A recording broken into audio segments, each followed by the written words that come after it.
This place is illuminated by Buddha's light.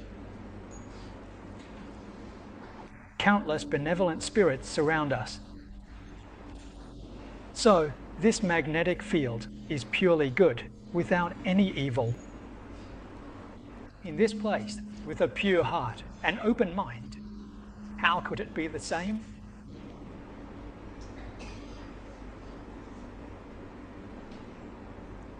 What you hear in front of the TV, it's not easy to achieve enlightenment there, but it's easier on site.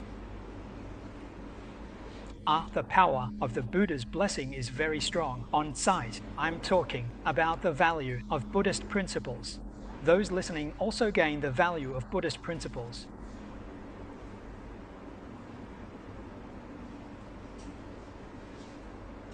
Just like the great perfect light cloud mentioned in the Earth Store Sutra, above our heads, right? So coming to this place, everyone can feel joy.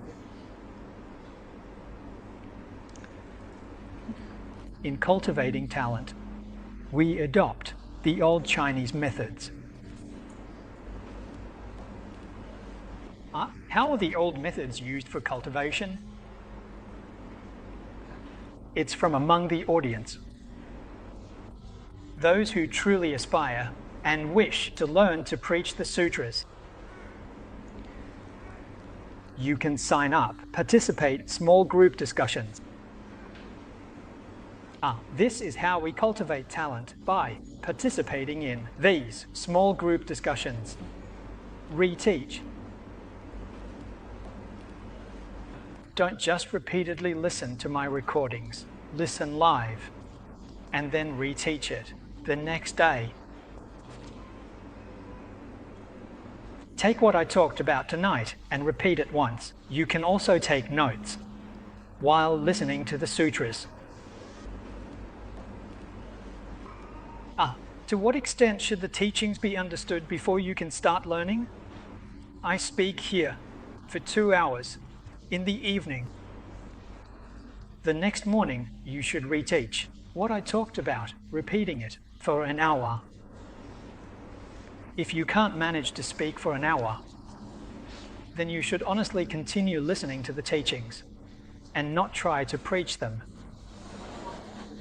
If you have this ability, then you can learn to preach. I've lowered the standard quite a bit, cutting it in half. In ancient times, teachers had different standards. You had to be able to retain at least 80%. Only then would you be considered sufficiently capable and competent enough to be trained as a preacher, being able to recall 80% the next day after listening. In order to, you need to have ability. This doesn't rely on videotapes or recorders, but on your memory and understanding. All fellow practitioners can be inspired. Not just monks. Lay people can also be inspired. There are many places where we can speak now. The Lay Buddhist Society can host talks. There are several lecture halls. We can give talks there. Yes, even at Zuling Sai, we can give talks. And at FA Win Shui too, as Li Mu Yuan residents informed me. In a couple of days, it seems, I have 3 lectures at Guangming Mountain. Gradually there are more places to give talks, and this place will be blessed. You see, in the whole world, only Singapore has thriving Buddhist teachings and governance, which is a blessing for this place. Even if there are great disasters in the world, this region will not be affected, as it is blessed by the Buddhas. This truly is a region illuminated by the Buddha's light. We need to rely on the good hearts of our 4 types of peers to achieve this.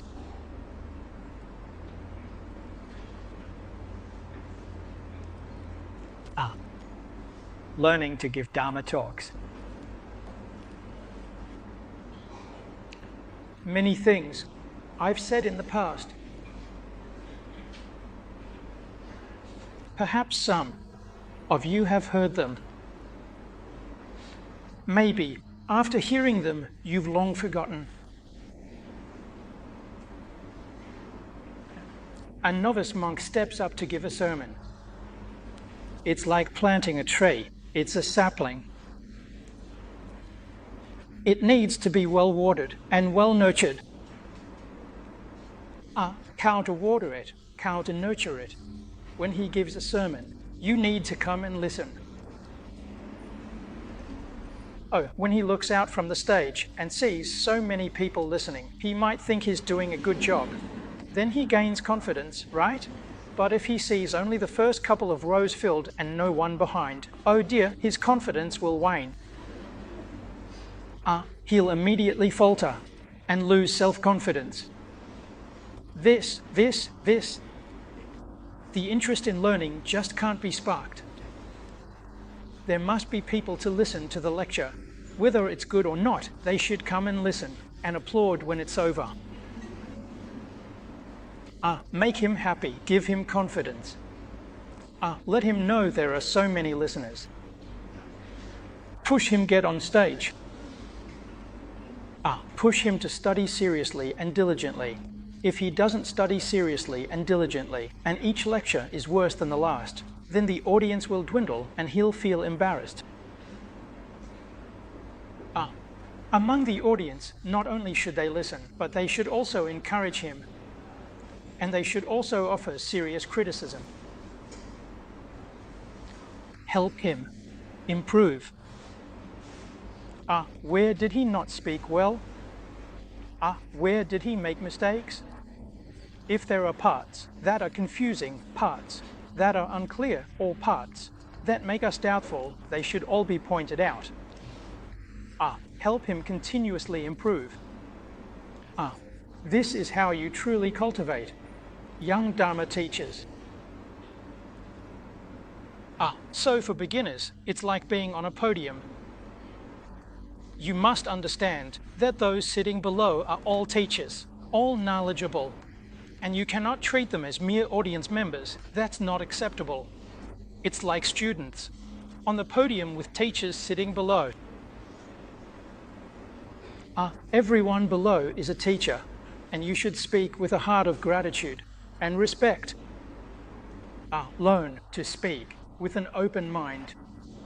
Only then can we achieve success. So by listening to them in this way, your merit will be great. You are nurturing successors for the Buddhas, Bodhisattvas, and great masters. Successors who will continue the wisdom life of the Buddha. The merit of listening to the teachings is indeed immense. Don't listen to me speak. So this opportunity is extremely rare. In the whole world, only Singapore has this. Where else can you find it? You won't find this opportunity elsewhere. So fellow practitioners must seize it earnestly. They teach here every day, and you come here daily to practice and make offerings.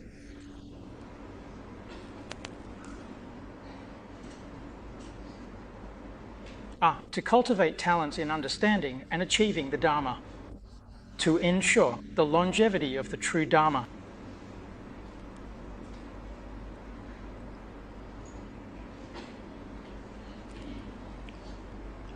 The third time. Shut. This point,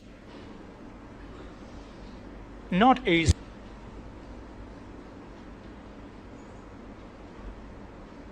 To embrace, one must have virtue, a sense of shame, have knowledge. Only then can you win people's hearts.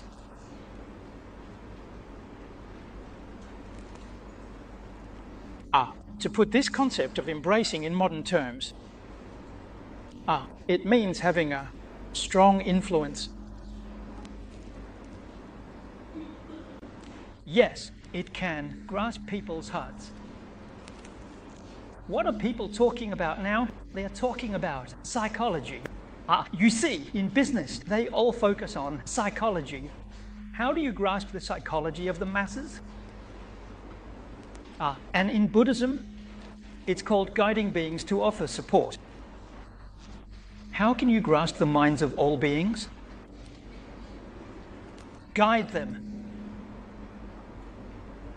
Return to right path. This is guiding beings to offer support. In other words, this kind of offering, truly it is on behalf of all Buddhas, representing all Buddhas, all because of sentient beings. Especially in the Pure Land School, they talk about guiding addiction. We need to guide all sentient beings. Return to the Pure Land.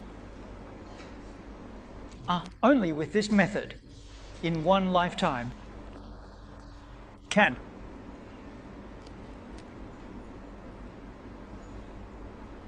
not only for everyone, you know, you need to take on the responsibility.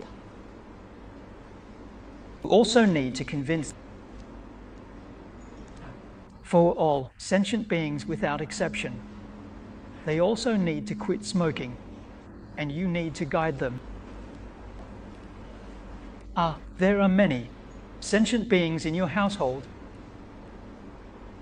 In the apartment building you live in now, mice, cockroaches, flies, and mosquitoes are all sentient beings.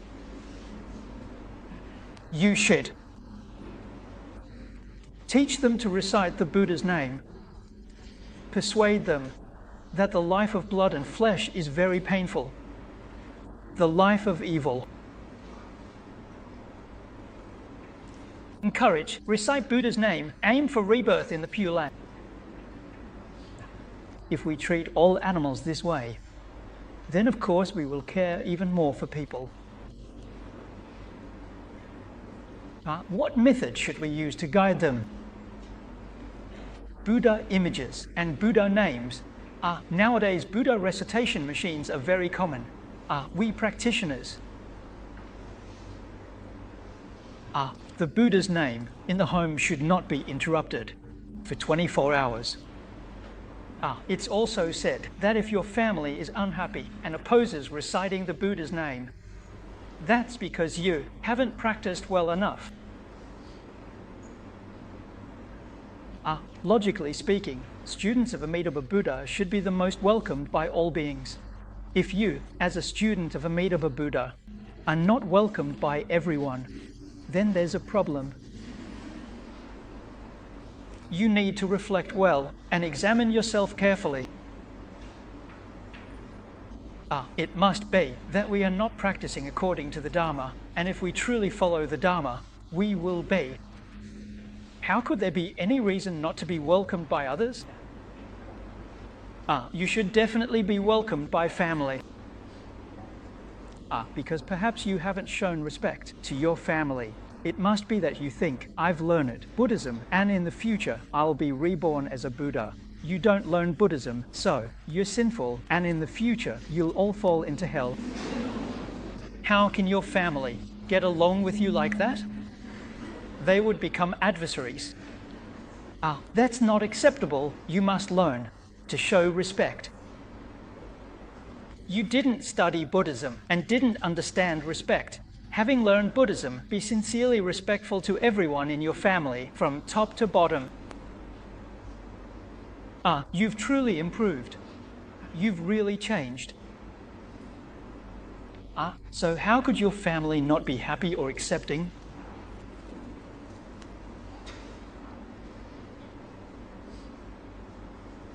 In the past, you didn't appreciate your family. Now you know how to praise them.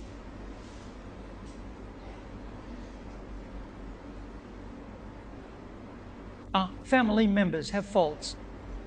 Never bring them up. Don't dwell on them. When family members show their good side, you should praise them. change your whole family. Luck, indeed. It really can change. If every family does this, it will change the social atmosphere. What is offering? Offering is service. Enthusiastically. Serving the family. There are so many people in your family, young and old, serve them. Take care of their daily needs. This is offering.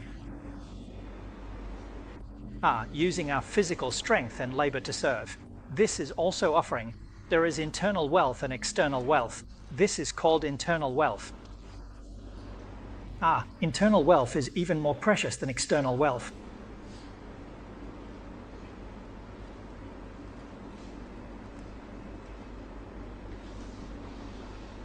Using our wisdom to improve the standard of family life. Hoping the family lives more. Then you are offering through the Dharma. Hey, use your wisdom to think about how to change the environment at home.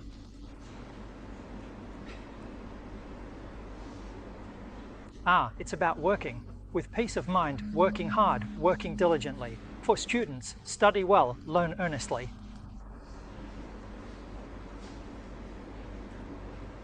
Truly, a happy family. Expanding to a harmonious society, a peaceful society. All of this is within offering. If we haven't achieved this, we shouldn't blame others. For our career, that's a mistake. Truly, study and practice according to the principles and the Dharma. Decide to be able to embrace all beings. This Sagittarius, it's enviable. It's something to aspire to.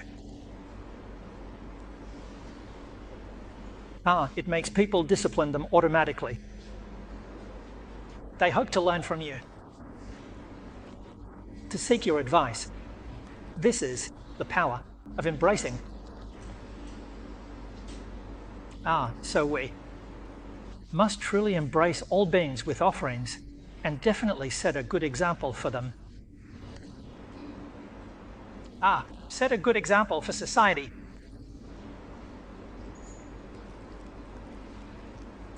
The fourth generation beings endure hardships for offerings. This is something the Buddha mentioned in the sutras. All beings, lifetime experiences, are self-created and self-endured. Who can replace that? Even voices cannot replace anyone. But among those that cannot be replaced, there are also similar substitutes. We must earnestly do this.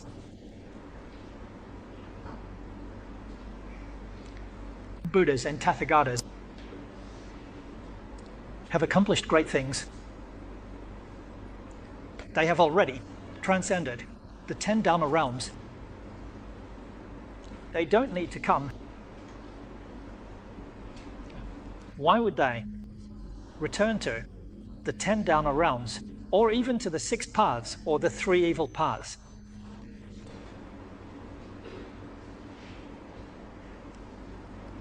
They manifest themselves with tears. As mentioned in the Universal Door chapter, they manifest in whatever form is needed. If a human form is needed, they manifest as a human. If a Buddha form is desired, they manifest as a Buddha. If any form is needed, they manifest that form in advance. Even to the extent of, if there is doubt and plants, and trees need to be liberated, they manifest as plants and trees first.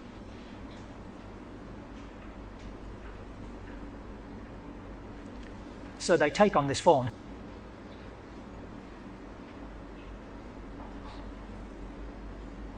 For example, when Buddhas and Bodhisattvas come to the human world, they take on a human form.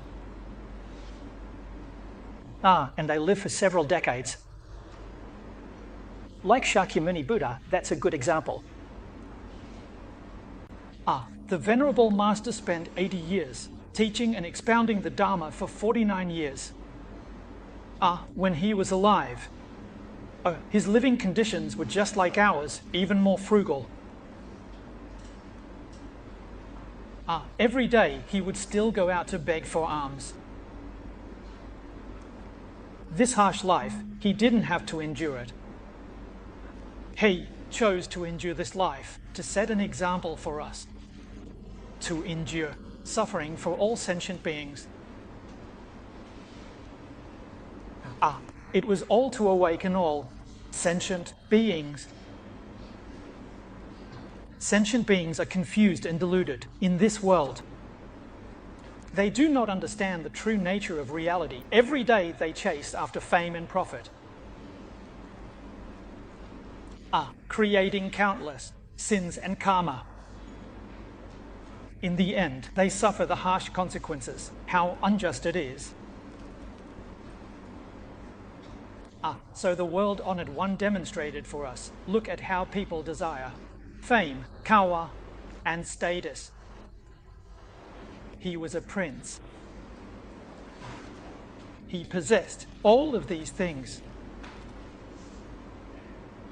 His status was supreme. His power was the greatest in the country. No one had more authority than him. His wealth. Long ago, it was said he was like the son of heaven, rich like 4 seas. Who could compare to that? Others desired it truly, but he had already obtained and owned it, and then let it go. He let it all go. This tells us that those things are false. They are not good things. What is true, what is good, is the practice of the path.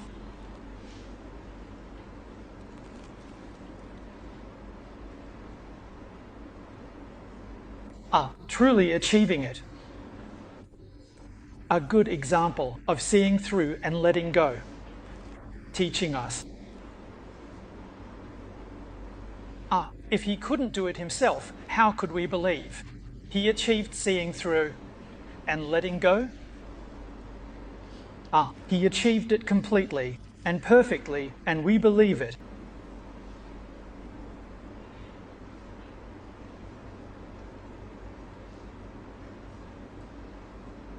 He is a good example for us to learn from. So today, among our fellow practitioners, there are quite a few who possess wealth. If you can lower your standard of living, your affluent lifestyle, and use this wealth to give and help some suffering beings, wouldn't lowering your standard of living make you suffer? Let the beings suffer.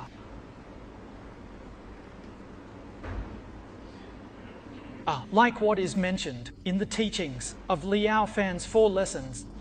Look at Yuan Liao Fan's wife. There's a passage recorded in there. He gave it to his children one winter, made of silk and cotton. He thought, there are many poor people. Many people without clothes to wear in winter. So he sold the silk cotton padded clothes to make cotton wadding. That could be exchanged for 3 or 4 pieces. My family doesn't lack anything extra that we can give to others to alleviate their suffering. So in our own lives, we should be a bit more cautious, and a bit more frugal. Then we can help others, even just a little. Always keeping this mindset is to consider others suffering. We should often think about it. There are many suffering people in the world.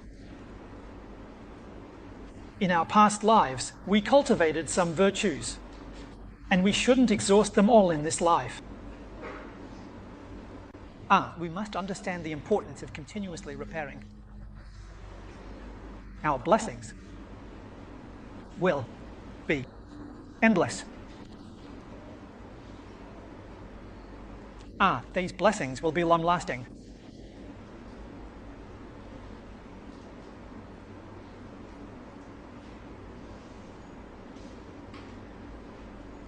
Ancient times in India and China, Buddha's disciples, whether lay or monastic, many practiced asceticism. It's not that they couldn't improve their lives. It's not that they couldn't. They constantly thought of the many who still suffer in the world.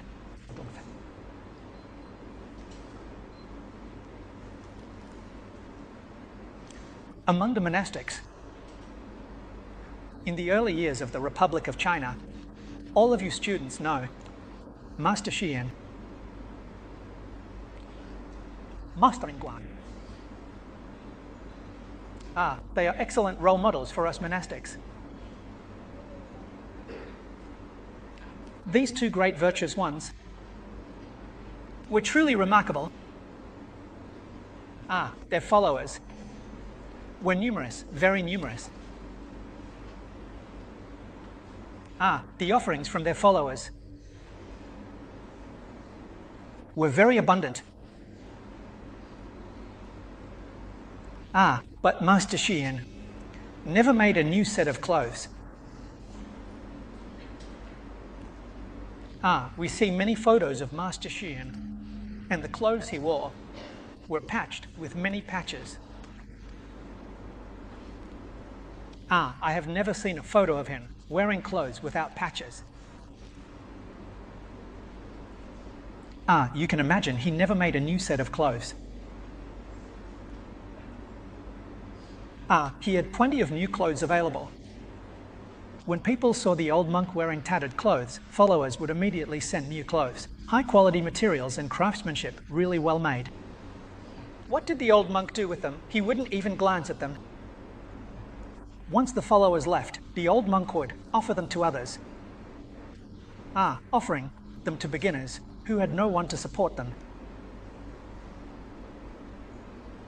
The old monk continued wearing his worn-out clothes. He truly sympathized with the suffering of all beings. He did it. Master Guan. There were many offerings as well.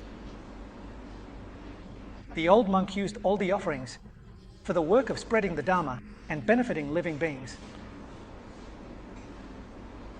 Throughout his life, he focused on this one. True endeavor, truly delving deeply into one path. He established a Honghua society at Baoguo Temple in Suzhou. In today's terms, it was a Buddhist scripture distribution center. He used the offerings from all directions as funds. Who's gaff? Forming connections with people everywhere. The books from the fairy tale world were printed very well. Could be considered fine editions. The proofreading was very precise, with very few typos. The printing was also very clear. The layout was elegant and very attractive. He dedicated his life to this endeavor. What I didn't really know was from his time in Shanghai. In the speeches and lectures at the Protecting the Nation and Cherishing the Calamity event, I saw it.